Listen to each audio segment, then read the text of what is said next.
sa kasaysayan ng Pilipinas, sino ang unang Pangulo ng Republika ng Pilipinas? Go! Nagtuloy. Ano na yung number one? Ito ay babae? Mali agad. Ay, mali agad ba? Lalaki. Lalaki? I believe gano'n, no? I believe ito ay babae. Lalaki. Ito ba ay asawa niya yung babae? Lalaki. I believe ito ay si Manuel L. Quezon. And I think Manuel Quezon is Ligwak Ganer! Number 2, judge na!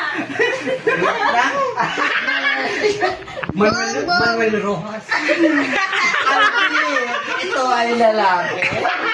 Ito ay tinatawag sa... Anong tawag nila? Hindi mo na. Yung isa yung Manuel Quezon. Ito ay tinatawag na lalaki. Na si Benigno. Lalaki! Mali man? Mali. Bakit Ginawa pa na yung madali.